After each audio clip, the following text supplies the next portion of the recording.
just walked with him, risking letting him more people finding out about him, which it wasn't we're not ready for. But we obviously can't leave him. He can't even crawl yet. And she said both Ino and I are supposed to come. What if she cries to take Horu away? But force, or what if she tells Ino's parents? I don't know what to do or without her. That sounds weird, but truly, I don't know. I was an idiot who agrees to this without any thought or an idea what I was getting into.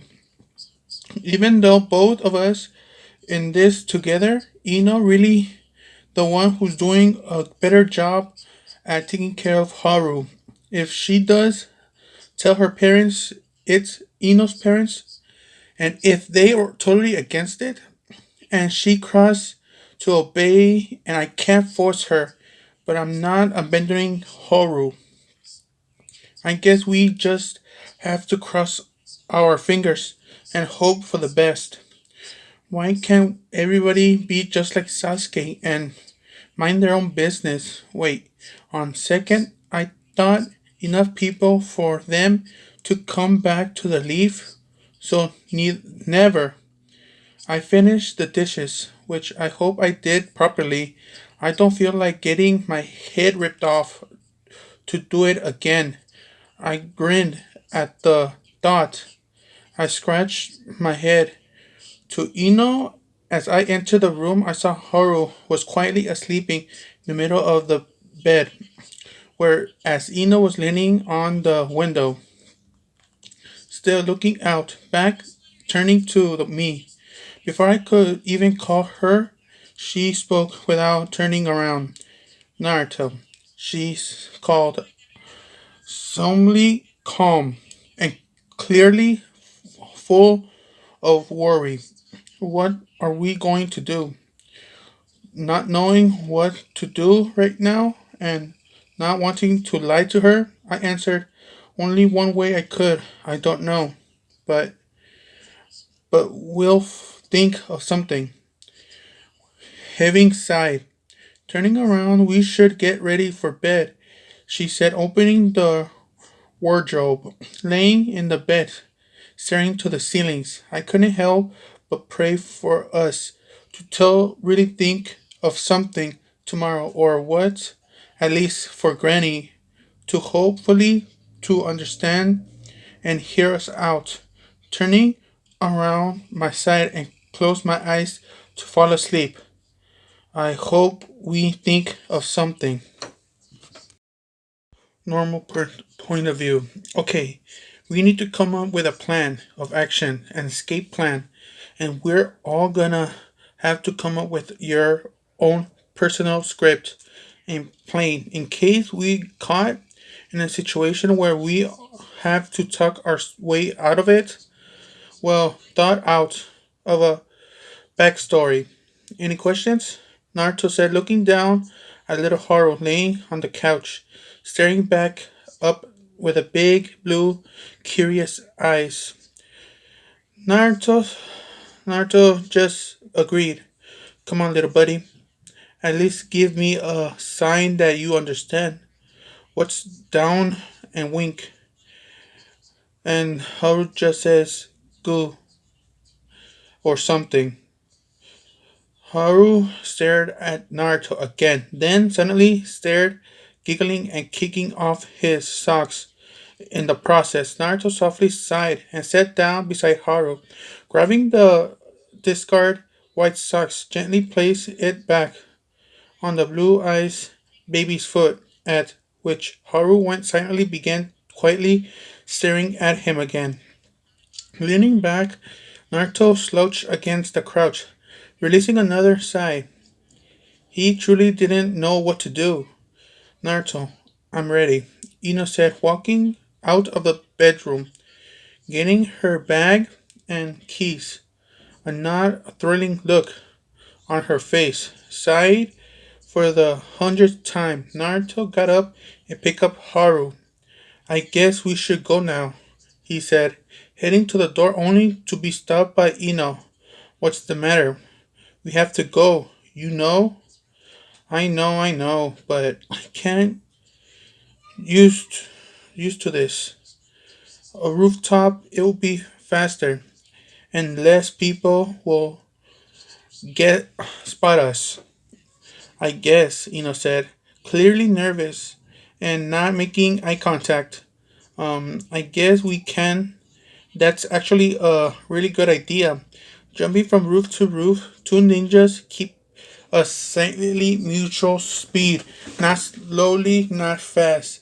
So people may notice or recognize them, and not fast, for they were both nervous as to what awaits them at the Hokage's office. But baby Haru felt none of this.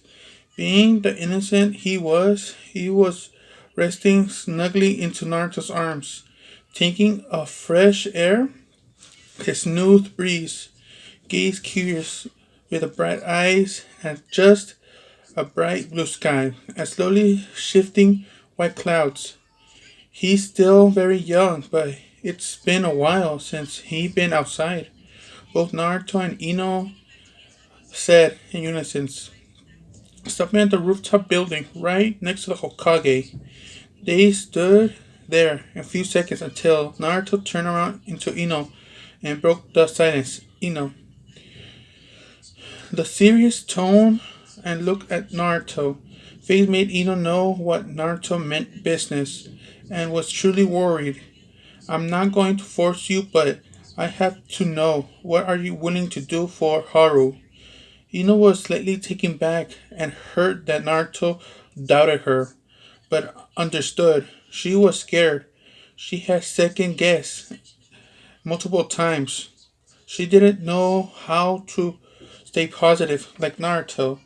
She did love Haru, but she wanted the best for him. But Haru was left to her. He was now her responsibility, whether she, society, the Hokage, or her parents like it or not. Stopping closer to Naruto, demanding, looking on her face, she took Koro in her arms and smiled at him. Her figure softened and bit, looking back at Naruto, determined back and shining her eyes. Anything? I do anything for Haru. In no point of view, I would do anything for Haru, and I meant it. Normal point of view. Naruto smiled and nodded, taking some of the things Ino was carrying, since the was now holding Haru. I would do anything for him, to including ditching the leaf for a while. How about we run away and elope? What would you say? What? Ino almost screamed and tainted in red. Huh? I'm just kidding. You should have seen your face. Naruto laughed. Ino fumed and turned away from Naruto, face still slightly scorched of anger, and pouted. Idiot, she mumbled, looking over at him. His face was calm and with a smile. She didn't even know she was staring. Suddenly turning to her, he almost startled her as he spoke. So, are you ready? I I am, she answered. Understanding why he teased her, she no. They were stressed and nervous. He just wanted her to feel better. Naruto interrupted her thoughts. Naruto shouted for them to go. One leap, and they were outside the window of the Hokage's window. Looking through, he didn't see Tsunade and told Ino to come in. Once they were inside, so no reason you didn't use the front door was sarcastically. Tsunade said from in the doorway. Well, you see, whoa. Tsunade, you weren't kidding. Giggled Jiraiya as he pushing his way through Tsunade. Perfect, Sage. What are you doing here? Moving closely to the two confused blondes and the baby, Jiraiya himself became confused as he glanced at the two young ninjas in front of him, at the baby, then at them again. Silently fell as he retreated back to the Tsunade who was now on her desk. Jiraiya looked at Naruto and gave a geeky smile. Slightly creepy out both teens. Ino almost jumped at his gaze, shifting to her smile. Still less blonde, but still plaster on her face. So, how you do it? Jiraiya said his question directly towards Ino. I'm sorry, what? She asked blankly. You know, have been in or out of the village and have seen you around multiple times going on missions and helping out at the hospital, but you've never had a baby bump or anything. And however you hid it, all the work must have been tiring for you and the baby, not to mention dangerous. Wait, I'm sorry. You got this all wrong. I didn't. Before Ino could explain, he turned to Naruto again. A big, crappy eating grin returned. Hehe, you didn't think you had it in you, at least young age, too. You know, I never thought you had interest in the Yamanaka girl. I always thought you liked Sakura, or even end up with the Hyuga girl. Wait, Hyuga? You're all wrong. Didn't have what in me. We didn't. Naruto and Ino were muttering mess. Ino more than Naruto. Actually, understanding what Jiraiya was getting at, facing burning with embarrassment, and Naruto was just very confused. Lady Tsunade, who was just quietly observing the exchange, just took another sip of sake. She didn't tell Jiraiya anything. She just told him Naruto and Ino are raising a kid. She didn't give any details or added false news or anything. More nothing. He wasn't even surprised to find out the man just show up on his office while ago. So he told him, and it was fun to mess with him since he thought the baby was theirs, and it would be better if Joy was here for this. His timing couldn't be better.